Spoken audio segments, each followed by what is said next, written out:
Legendary Heroes, a Gauntlet Dark Legacy based fic. Chapter 6, Genie, Not Djinn. Of the 8 realms, one that is mixed with both desolation and beauty is the desert lands. While a majority of the land is desolate and overrun by venomous snakes, the habitable areas are true signs of man's perseverance in harsh climates. Part of that was made possible by the wizards who were called in to help people in the land, and the other part was made possible due to Djinns, magical beings that were benevolent. They were a far cry from their one-eyed cousins, the Genies, whom granted wishes and grew in strength. No one knew this more than the desert land's most praised wizard, Teodai. Even though he was still on the young side, he had learned all about the Djinn and their malevolent cousins. He even knew how to banish most of them. They needed to be surrounded in a cloud of dark smoke and then struck down. The lamp of dark obstruction, owned by one of the greatest wizards of all time, Merlin, was usually used for that. He felt proud that he owned it. It actually put him in the same league as Sumner. It also came as no surprise to Teodai that he was being requested to meet the Pharaoh. The supreme ruler of the desert lands was one who always wanted what was best for his people.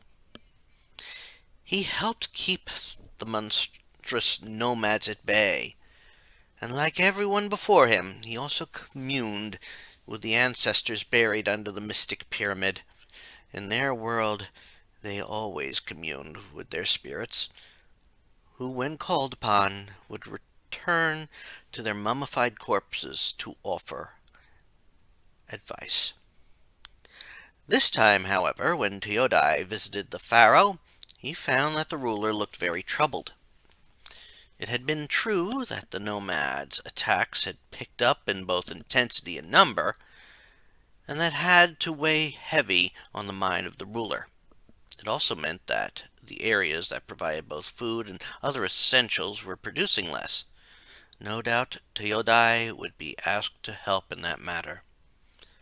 As a matter of respect, he knelt in front of the ruler and calmly said, "You sent for me, my living deity." He waited until the Pharaoh motioned him to rise. "Yes, Teodai, I have a request that I need your help to fulfill. One that I know will help the people, although my advisors say it will not." This made the wizard pause, and standing up. Any pharaoh had only one set of advisors, and that was the dead pharaoh's. When he was standing, he looked at the pharaoh and said, "You are going against the wishes of your ancestors? No pharaoh has ever done that since the time of Scorn." He had not wanted to speak the name, but the point had to be made. Scorn had first caused problems in the desert land when one pharaoh had tried to make peace with the monster. The resultant tragedy led to the Dark Genie, a powerful one that caused great havoc, including enslaving the dead. Teodai had hoped the pharaoh was jesting, but a grim look on the man's face told him it was no joke. "It is a dark time, Teodai. Giant men of the desert sands attack our people.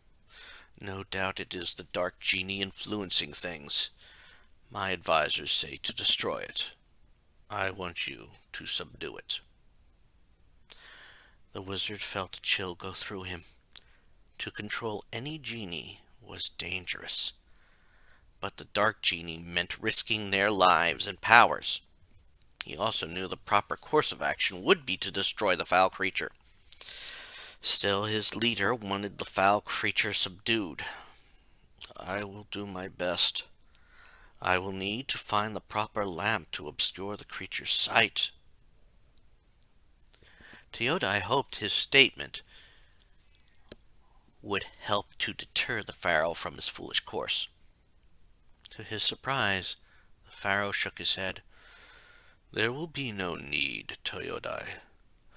I know you have the very one that is needed. We shall go down together and subdue this thing." Deep down this scared Teodai more than the initial request. If the pharaoh went down with him, it was only because his leader did not trust him to do the right thing. Teodai corrected his thinking after that. It was the sensible reason to join. Teodai suspected another reason, and that was far more disturbing. Regardless of the reason, Teodai only nodded and said, "Very well, your godliness. We shall head off at once to subdue the foul being." Teodai now hoped that they would be successful in that task.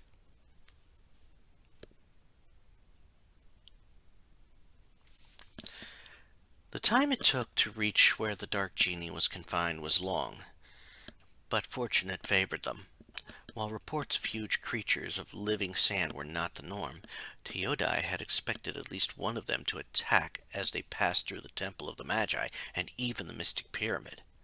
Those two locations were the only barriers between the lands of the living and the dead. Now that they moved through the tombs, he could not help but feel a sense of foreboding. It made him fear for the pharaoh's life. As they neared the central chamber, taking note of the numerous open sarcophagi, he said to his leader, "I feel something is wrong, sire. All those sarcophagi were empty, and we had a very easy journey here. The genie is obviously up to something." To his dismay, he heard his pharaoh say, "The genie realizes who the master is. It shall be easy to put it under my control." He knew that would be a problem. There was no way that evil thing could be controlled. When they entered the chamber where the genie was confined, the room seemed empty.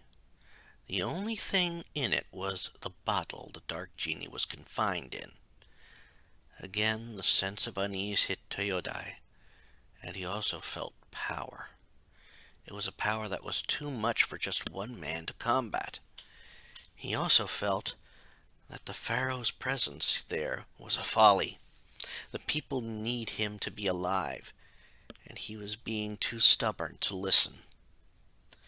As they neared the center of the vast room, Teodai felt the malevolence in the air. He turned to the pharaoh and said, "We should flee. There is a great power of darkness here, one it would take only a powerful practitioner of magic to combat." It was the truth, since he was feeling a demonic presence as well. He was shocked when his leader turned on him, and Teodai could see a madness in Pharaoh's eyes. "Teodai, I am a god. The genie will bow to me because he cannot defeat me. If you are against me, you will die." At that point, Teodai knew death was near, and had he not seen what was coming, it would have claimed him as well. Teodai leapt backwards as the figure that had appeared behind the pharaoh swung one of its swords. It was the genie, and the dark creature had sliced the pharaoh in half. He then saw the evil being look straight at him, its one red eye starting to glow. As it did so, he heard the creature say, "You reek of magic, human. I shall enjoy killing you as well." Teodai then noticed a surprised look on the foul creature's face. He didn't wonder what caused the look to cross the creature's face, but Teodai pulled out the lamp of dark obstruction.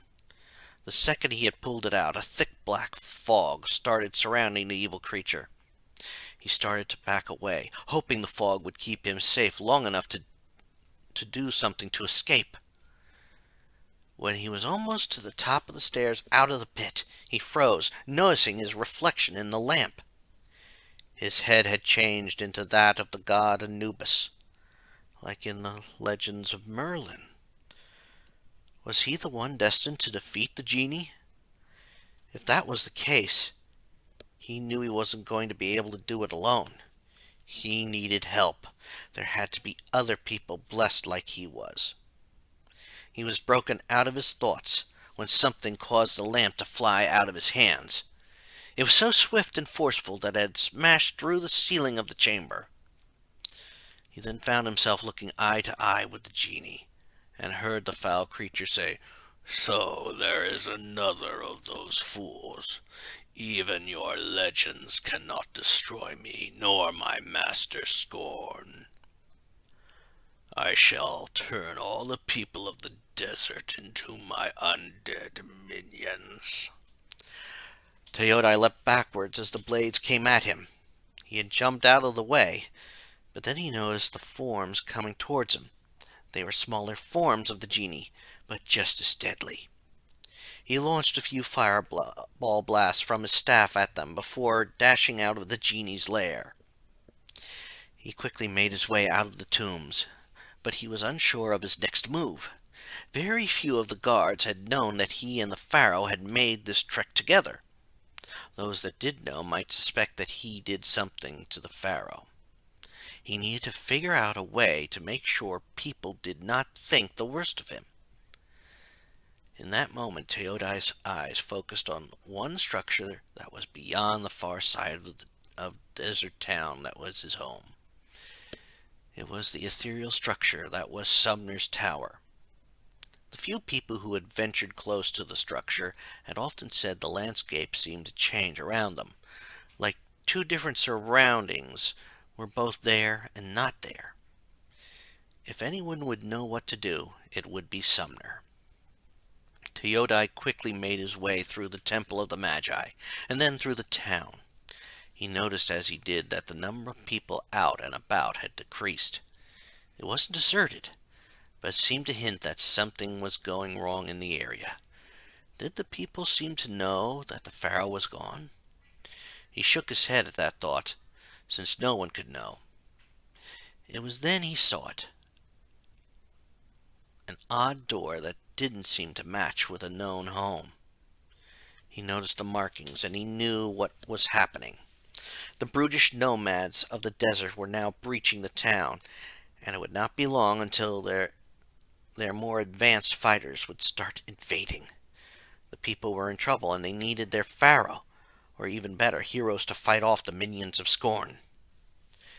With this new reason in mind, Teodai picked up his pace and left the town, making his way for Sumner's Tower. As he ran, he chanced to glance up at the sky. He tried to spy where the lamp of dark obstruction might have gone, or even if it was coming down. He had hoped that it was still issuing out its thick black fog, but he could not see that. What he did see was a hazy green streak heading down to the mystic pyramid. While he was certain it wasn't the lamp, he was certain that whatever it was needed to defend one of the other 7 realms he knew existed. That actually gave him hope, even though it was a grim sign for another of the realms. It meant that there would be others like him, ready to become legends. With that hope in mind, he picked up his pace and ran even faster for Sumner's Tower.